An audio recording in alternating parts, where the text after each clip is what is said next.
Hello everyone, welcome to my channel. और हम लोग यहाँ पर हिस्ट्री का अभी सिलेबस डिस्कस कर रहे हैं। जो history UPSC, SSC, state, PCS और बाकी सारे गवर्नमेंट एग्जाम में जहाँ हिस्ट्री पूछी जाती है उसके लिए काफ़ी इम्पॉर्टेंट है।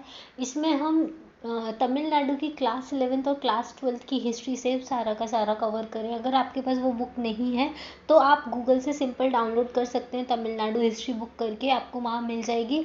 अगर आपको वहाँ से भी नहीं मिलती है तो आप मेरे डिस्क्रिप्शन बॉक्स में जाइए, वहाँ पर मैंने लिंक दे रखी है बुक की भी, और इसके पहले जो सारे लेक्चर्स मैंने बनाए हैं, अपलोड किए हैं, उनका भी लिंक दिया हुआ है। अगर आपको देखना है तो आप वहाँ से जाके गो थ्रू कर सकते हैं। और अगर फिर आपको मेरा ये लेक्चर पसंद आता है तो प्लीज़ लाइक कीजिए और अपने फ्रेंड्स के साथ शेयर कीजिए जो प्रिपरेशन कर रहे हैं, तो ज़्यादा से ज़्यादा लोगों तक रीच पहुँच सके। ठीक है, चलिए अब हम डिस्कस करते हैं। एंशियंट हिस्ट्री वाला पार्ट हम लोग डिस्कस कर चुके हैं। अब हम मिडेबल हिस्ट्री की तरफ बढ़ रहे हैं, तो उसके बीच में जो ट्रांजिशन एज था उसके बारे में हम डिस्कस करेंगे। आज जो हम चैप्टर डिस्कस करने वाले हैं वो है spread of Indian culture in the other Asian countries. जब इंडियन कल्चर बाकी की जो और एशियन कंट्रीज़ है, जैसे म्यांमार हुआ, सेंट्रल एशिया हुआ, मलेशिया हुआ, इंडोनेशिया हुआ, इन तक हमारा इंडिया का कल्चर कैसे पहुंचा था उसके बारे में हम डिस्कस करेंगे। और यहाँ पे कौन रूल क्या करता था। तो मेन ऑब्जेक्टिव क्या है, हमको देखना है इंडियन कल्चर का स्प्रेड कैसे हुआ सेंट्रल एशिया में, फिर क्या कल्चरल इन्फ्लुएंस था चाइना में, तिब्बत में और श्रीलंका में, फिर क्या कल्चरल इन्फ्लुएंस था साउथ ईस्ट एशिया वाले पार्ट में, और क्या कल्चरल कॉन्टेक्ट हुआ करते थे इंडिया और म्यांमार के बीच में, और आर्ट एंड आर्किटेक्चर क्या था साउथ ईस्ट एशिया का, उसके बारे में हम डिस्कस करेंगे। तो देखिए, जो स्प्रेड हुआ था इंडियन कल्चर और सिविलाइजेशन का, वो एशिया की बाकी जो अदर कंट्रीज़ हैं उसके बारे में हम इस चैप्टर में पढ़ने वाले हैं। इंडिया ने क्या किया था, बहुत सारे, क्योंकि इंडिया का कमर्शियल कॉन्टैक्ट बहुत अच्छा था, उन्होंने कमर्शियल कॉन्टैक्ट बना के रखे थे अर्लीस्ट टाइम से, मतलब एंशियंट टाइम से ही सारे कमर्शियल कॉन्टैक्ट्स आसपास की सारी कंट्रीज़ के साथ थे। इसके वजह से जो इंडियन कल्चर है, Indian language, religion, art and architecture, philosophy, beliefs, customs, ये सारे उन सारी कंट्रीज़ तक भी पहुंच गए थे। ठीक है, इंडिया का जो पॉलिटिकल एडवेंचर था, उन्होंने हिंदू किंगडम्स को इस्टेब्लिश किया था साउथ ईस्ट एशिया वाले पार्ट में।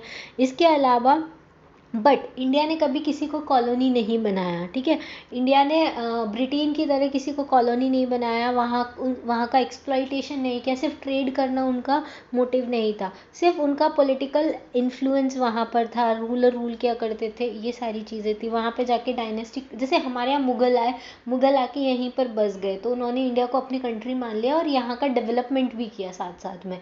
लेकिन ब्रिटिशर्स ने ऐसा नहीं किया। ब्रिटिशर्स ने जब हमारी इंडिया को कॉलोनी बनाया तो वो सिर्फ यहाँ से रॉ मटेरियल और उनको जो ज़रूरत का सामान चाहिए था वो यहाँ से लेके जाते थे, और उन्होंने जो डेवलपमेंट किया सिर्फ उनके खुद के मोटिव के लिए किया, इंडिया के वेलफेयर के लिए कुछ नहीं किया। ठीक है, तो कॉलोनी में और रूल करने में डिफरेंस होता है, ये याद रखिएगा।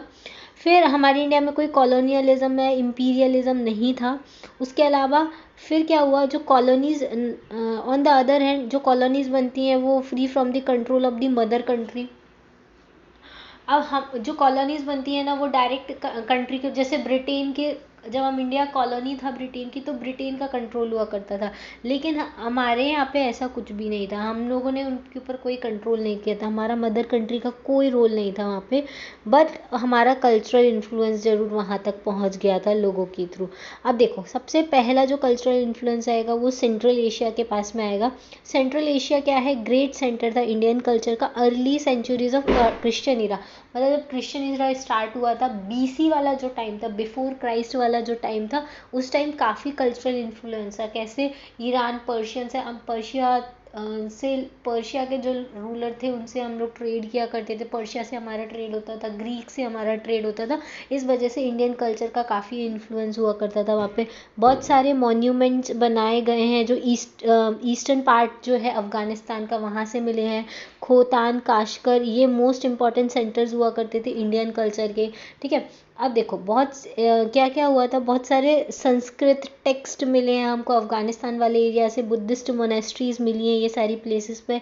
तो इंडियन कल्चरल इन्फ्लुएंस ये रीजन में कंटिन्यू रहा था 8th सेंचुरी तक। हमने देखा था जैसे एंशिएंट हिस्ट्री वाले पार्ट में हमने देखा था पहले पर्शियन का इन्वेजन हुआ, फिर अलेक्जेंडर का इन्वेजन हुआ, फिर हमने देखा था बाक्ट्रिया, साकास, कुशाना, कनिष्क, ये सारे लोग आए थे। इस वजह से क्या हुआ था, बहुत ज़्यादा इंडियन कल्चरल का इन्फ्लुएंस इस एरिया में रहा था। ठीक है, फिर इंडियन कल्चर कहाँ कहाँ और स्प्रेड हुआ था, तिब्बत, चाइना और सेंट्रल एशिया में भी स्प्रेड हुआ था।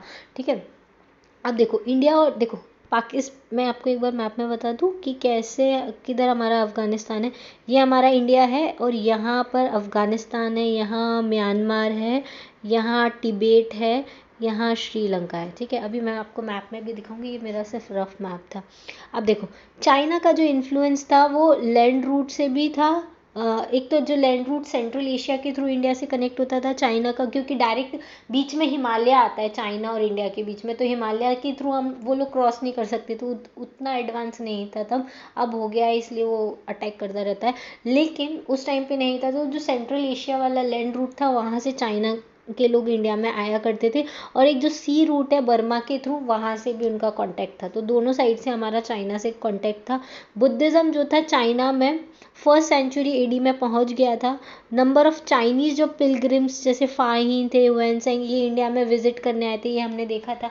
वेनसेंग आए थे, वो हर्षा के टाइम पे आए थे। फाहिन जो थे वो गुप्ता पीरियड में आए थे। तो इन सब के बारे में ऑलरेडी देख चुके हैं। और उसके अलावा बहुत सारे बुद्धिस्ट मॉन्क जैसे गुणभद्रा, वज्रबोधि, धर्मदेवा, धर्मगुप्त, ये सब इन सब ने भी चाइना को विजिट किया था। हमारे यहाँ से जो गए थे वो ये थे, और वहाँ से जो आए थे वो फाहिन और हुएनसांग, ये सब लोग आए थे।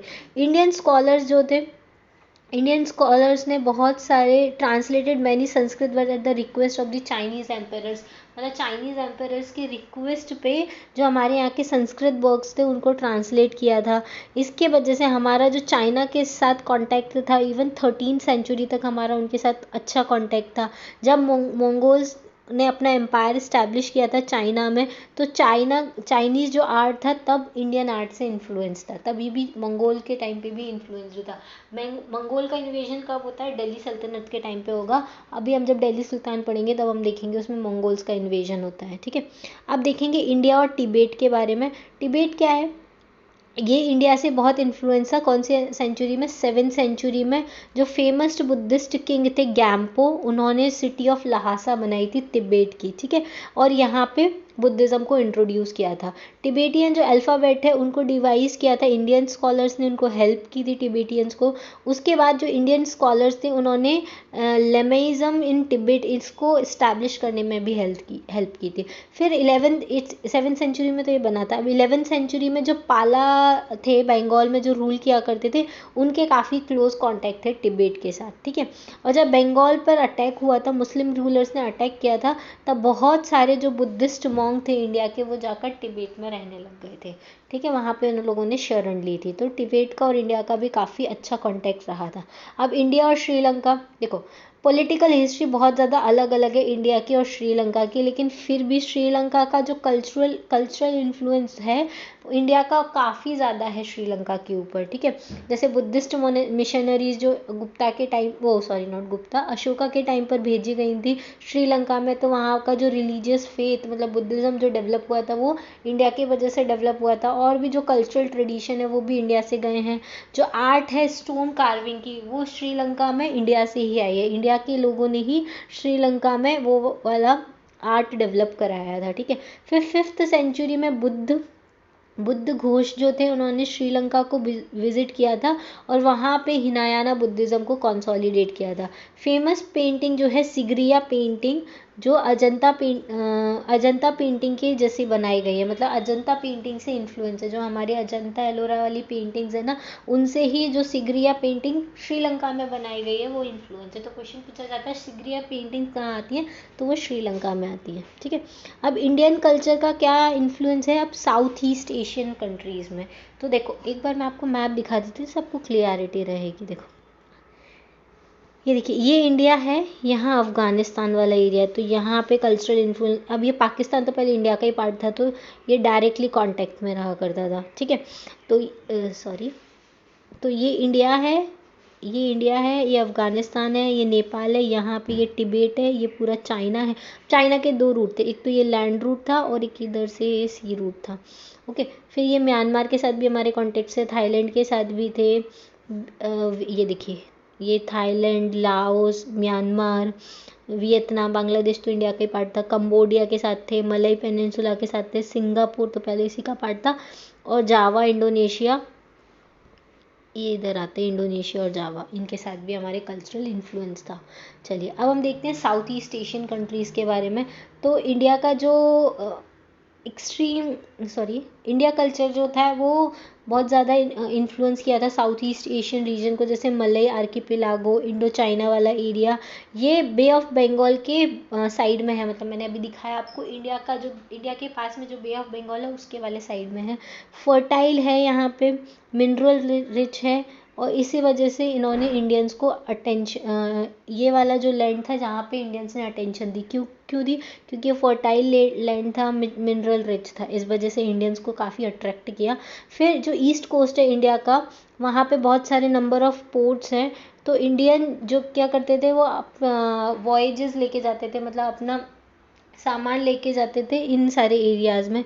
एंशियंट ट्रेडिशन जो था वो ट्रेडर्स, जैसे सुवर्ण भूमि बोलते थे इंडिया को, द लैंड ऑफ गोल्ड बोला करते थे वो जो साउथ ईस्ट एशिया वाले लोग थे। Name generally given to the all countries of East Asia. The ancient tradition refers to the traders voyage to the Suvarna Bhumi. जो एंशियंट ट्रेडिशन ट्रेडर्स हुआ करते थे वो उसको वॉयज टू द सुवर्ण भूमि बोलते थे, मतलब इंडिया से जो वॉयज जाते थे उनको वॉयज टू द सुवर्ण भूमि बोलते थे, कि जो सुवर्ण भूमि मतलब इंडिया को वो बोलते थे सुवर्ण भूमि, लैंड ऑफ गोल्ड, वहाँ से ये सब कुछ आता है, ठीक है, ऐसा बोला करते थे ईस्ट एशिया में लोग। अब इंडिया ने क्या किया, कॉलोनाइज करना स्टार्ट कर दिया ईस्ट एशिया में। गुप्ता पीरियड के टाइम से ही वो कॉलोनाइज करना स्टार्ट किया था। फिर इसको किसने एनकरेज किया, पल्लवाज ने एनकरेज किया। इंडियन कॉलोनिस्ट इस्टेब्लिश, वहाँ पे उन्होंने बड़ी बड़ी किंगडम बनाए जो थाउजेंड्स ईयर्स तक वहाँ पे रूल की साउथ ईस्ट एशिया में। उसके बाद नंबर ऑफ डायनेस्टीज जैसे ने इंडियन नेम के अंडर वहाँ पे रूल किया टिल जब तक इस्लाम का अराइवल नहीं हुआ 15th सेंचुरी में। इंडियन कल्चर जो था वो डोमिनेटेड था साउथ ईस्ट एशियन वाले रीजन में। अब देखो, कंबोडिया मैंने अभी आपको बताया था जो साउथ ईस्ट एशिया की एक कंट्री है जिसको कंबोजा भी बोला जाता है। इसको इंडियंस ने कॉलोनाइज किया था 1st सेंचुरी AD में। यहाँ के जो नेटिव पीपल थे उनको खेमर्स बोला करते थे, और रूलिंग जो डायनेस्टी थी उसको काम्बोजा बोला करते थे, इसलिए इस कंट्री का नाम काम्बोजा है, और मॉडर्न नेम उसका अब कंबोडिया कर दिया गया है, ठीक है। देखो, जो अर्ली रूलर्स थे यहाँ के वो सैविज्म और वैष्णविज्म को फॉलो करते थे, और कंबोजा जो एम्पायर था उस कंबोजा जो एम्पायर था वो अपने ग्रेटेस्ट एक्सटेंट पे था। कहाँ पे, लाओस में, सियाम में, बर्मा में और मलय पेनिनसुला में, ये सारे रीजन में काम्बोजा अपनी पीक पर था। बहुत सारे संस्कृत इंस्क्रिप्शंस थे, उनकी डिटेल्ड हिस्ट्री जो थी किंग्स की उसके बारे में लिखा गया है। फिर बहुत सारे हिंदू लिटरेरी वर्क्स जैसे वेद, रामायण, महाभारत, पाणिनि की ग्रामर, हिंदू फिलोसफिकल ट्रीटीज, ये सारी चीज़ें भी जो कंबोडिया के लोग थे उनको पता थी। उसके अलावा जो पल्लवा किंग्स थे उनको वर्मन्स बोला जाता था। यशोवर्मन जो थे एंड सूर्यवर्मन 2, वो 2 वेल नोन रूलर हुआ करते थे वहाँ पे। वहाँ के जो टेम्पल्स हुआ करते थे कंबोडिया के, वो साउथ इंडियन स्टाइल में बने। अगर आज भी आप कंबोडिया जाओगे तो आपको वो टेम्पल्स मिलेंगे। यहाँ पे बहुत सारे संस्कृत इंस्क्रिप्शंस हैं। मोस्ट फेमस वहाँ का जो टेम्पल है उसको बोलते हैं अंकोर वाट टेम्पल। वहाँ पे टेम्पल को एक्चुअली वाट बोलते हैं, इसलिए जो अंकोर टेम्पल है, अंकोर टेम्पल को अंकोर वाट बोला जाता है, ठीक है। ये किसने बनवाया था, ये विष्णु का टेम्पल है जो सूर्यवर्मन 2 ने बनवाया था, ठीक है, ओके। उसके बाद ये इसके टॉप पर क्या है, टेरेस स्ट्रक्चर बना हुआ है। ये जो टेम्पल है इसके टेरेस स्ट्रक्चर बना हुआ है, और टेरेस के अंदर शॉर्ट ऑफ कवर्ड गैलरी होती थी जिसमें बहुत सारे रिलीफ स्कल्पचर्स रखे हुए हैं, ठीक है। टेरेस के ऊपर पूरी गैलरी बनी है जिसमें अलग अलग टाइप के स्कल्पचर्स बने हुए हैं। टेम्पल को कंस्ट्रक्ट किया है द्रविडियन स्टाइल या साउथ वाली स्टाइल में पूरा बनाया गया है। और इसके जो स्कल्पचर्स हैं वो रामायण और महाभारत के एपिसोड्स, अलग अलग एपिसोड्स को डिपिक्ट करते हैं। ठीक है, काम्बोजा किंगडम जो डिक्लाइंड हो गई थी वो 15th सेंचुरी में हुई थी। ठीक है, तो ये साउथ ईस्ट एशिया के साथ हमारे कल्चरल कॉन्टेक्ट जो थे उसके बारे में था। अब चंपा और south Annam is situated in the east of Cambodia. Cambodia east में सिचुएटेड है। यहाँ की जो फर्स्ट हिंदू डायनेस्टी थी वो स्टैब्लिश्ड बाय द श्री मारा करके एक रूलर था, उन्होंने स्टार्ट की थी 2nd सेंचुरी एडी में। बहुत सारे संस्कृत इंस्क्रिप्शन जो मिले हैं चंपा पे, वो हिस्ट्री उसके बारे में उनकी हिस्ट्री बताते हैं कि उनका इंडिया के साथ कॉन्टेक्ट था। 12 इंडियन डायनेस्टीज थी जिन्होंने चंपा के ऊपर रूल किया था। एंड 13th सेंचुरी में चंपा को अनेक्स कर लिया था कंबोडिया ने। ठीक है, कंबोडिया ने अनेक्स कर लिया था। अब जो हिंदू रूलर था जिन्होंने Hindu religion, culture, custom, manners ये सब कुछ इंट्रोड्यूस किया था चंपा में। वहाँ पे सैविज्म, वैष्णविज्म ये सब कुछ फ्लरिश हुआ करता था। बुद्धिज़्म भी वहाँ पे साइड बाई साइड फ्लरिश हो रहा था। बहुत सारे हिंदू फिलोसफी वर्क वहाँ पे हुए थे, ग्रामर, फाइन आर्ट, एस्ट्रोलॉजी ये सारी चीज़ें वहाँ पे लिखी गई थी। ठीक है, अब नेक्स्ट जो है वो है सियाम और थाईलैंड। थाईलैंड को ही सियाम बोलते थे पहले। अब ये इसके जो सेवरल स्टेट्स हैं सियाम के, वहाँ पे इंडियन कल्चर फॉलो किया जाता है। उनकी जो स्क्रिप्ट डेवलप्ड की है वो भी इंडियन स्कॉलर्स ने डेवलप की है। उनका जो ट्रेडिशनल लॉ है कंट्री का वो किसके model, compose on the model of the धर्मशास्त्र के मॉडल पर उनका पूरा का पूरा कल्चरल इन्फ्लुएंस है। जो टेम्पल है बैंकॉक में वो उसमें बहुत सारे रामायण के मतलब रामायण के बारे में स्कल्पचर्स बने हुए हैं। ठीक है, तो काफ़ी अच्छा इन्फ्लुएंस रहा साउथ ईस्ट एशिया में, चाहे वो थाईलैंड हो, चाहे वो चंपा हो, चाहे वो कंबोडिया हो। ठीक है, अब नेक्स्ट हम आगे देखते हैं, तो वो है सुमात्रा और जावा आइलैंड जो अभी के इंडोनेशिया है ना। इंडोनेशिया पूरा जो पार्ट है उसमें अलग अलग आइलैंड्स है, उसमें से सुमात्रा बड़ा आइलैंड है और जावा भी एक बड़ा आइलैंड है, तो वो भी है। अब मलय आर्किपेलागो जो था, मलय पेनिनसुला, मलय आर्किपेलागो भी बोलते हैं उसको, ये इंपॉर्टेंट लिंक हुआ करता था इंडिया और फार ईस्ट के बीच में। इंडिया और ईस्ट के बीच में एक ही ये आर्किपेलागो पड़ता था जो उसका इंपॉर्टेंट लिंक हुआ करता था। यहाँ पे बहुत सारे हिंदू किंगडम्स एग्जिस्ट करते थे 5th से लेके 15th सेंचुरी तक, मतलब 10 सेंचुरी इन्होंने रूल किया, 5th से लेके 15th सेंचुरी एडी तक। जो मोस्ट इंपॉर्टेंट हिंदू किंगडम थी इस आइलैंड की, सुमात्रा आइलैंड की, वो थी श्री विजया, और इसको great centre of trade and culture माना गया 7th सेंचुरी में। उसके बाद जो श्री विजया किंगडम थी वो एक पावरफुल मैरिटाइम और कमर्शियल पावर के रूप में इमर्ज होकर आई। कौन से एम्पायर के टाइम पे? शैलेंद्र एम्पायर के टाइम पे। तो याद रखना शैलेंद्र एम्पायर किससे कनेक्टेड है, तो वो सुमात्रा आइलैंड से कनेक्टेड है। और इसने पूरा नेबरिंग आइलैंड जो थे जावा, बाली, बोर्नियो, कंबोडिया, इनके साथ भी अपने रिलेशंस बना के रखे थे। इनके ऊपर भी इसका इन्फ्लुएंस था। जो शैलेंद्र रूलर्स थे वो महायाना बुद्धिस्ट को फॉलो करते थे, मतलब हेवनली बुद्धा में बिलीव करते थे। जैसे कनिष्क और कुशानों ने इसको स्टार्ट किया था, वो वाले बुद्धिज़्म सेक्ट पे ये बिलीव किया करते थे।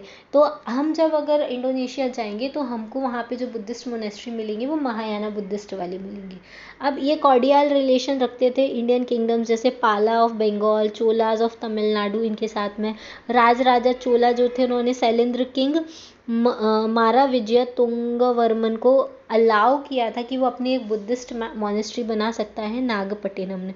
ये हमने पढ़ा था चोला वाले चैप्टर में कि राजा ने बुद्धिस्ट मोनेस्ट्री बनवाई थी नागपट्टिनम में, तो इन्होंने ही बनवाई थी, इनकी हेल्प से, शैलेंद्र राजा की हेल्प से।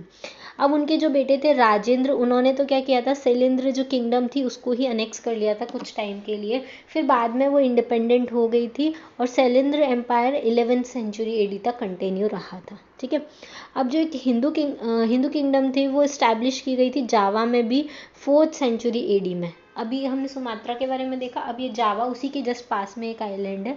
फिर इसके बाद सेंट्रल जावा जो था वो kingdom, central Java arose the kingdom of Mataram which become a strong centre of Hindu religion. तो जावा के अंदर जो किंगडम बनी थी वो थी माता राम, और ये हिंदू रिलीजन और कल्चर का सबसे बड़ा सेंटर है, इसलिए अभी लोग ज़्यादा जाते हैं जावा आइलैंड में, इंडिया के लोग ज़्यादा जाते हैं। फिर इसको किसने कॉन्कर कर लिया था, शैलेंद्र ऑफ सुमात्रा ने इसको कॉन्कर कर लिया था।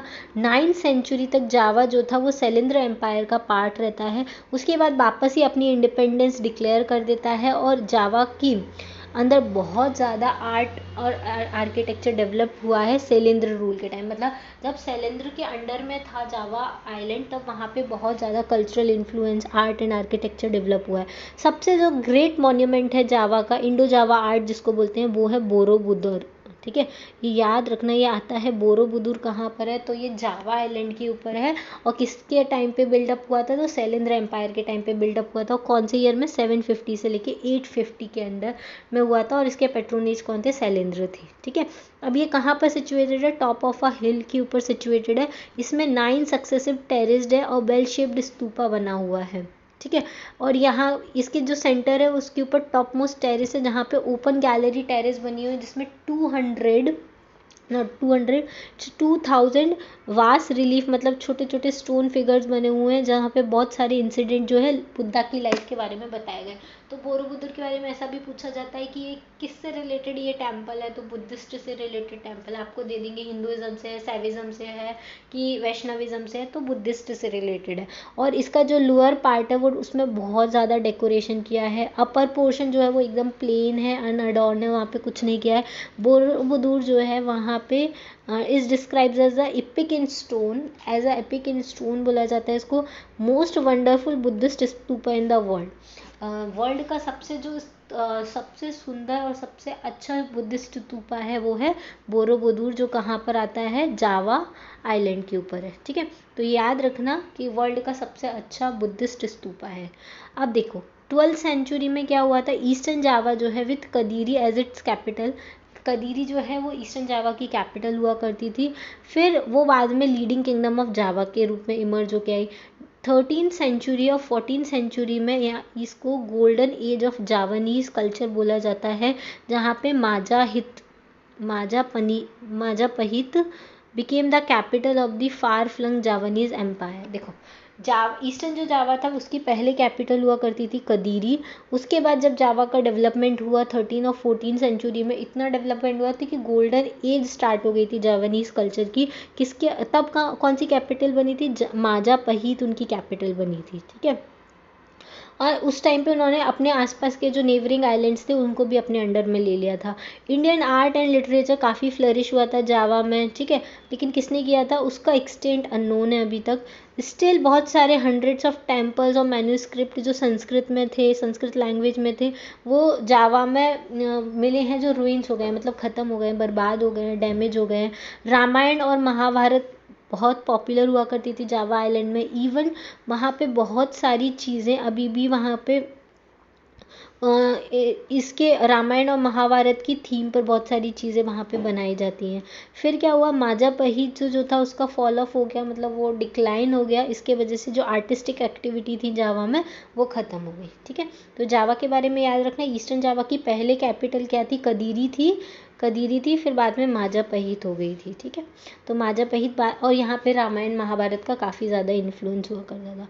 फिर हम देखेंगे बाली के बारे में। बाली में क्या हुआ करता था, ये भी हिंदू डायनेस्टी के अंदर में आता था 6th सेंचुरी में।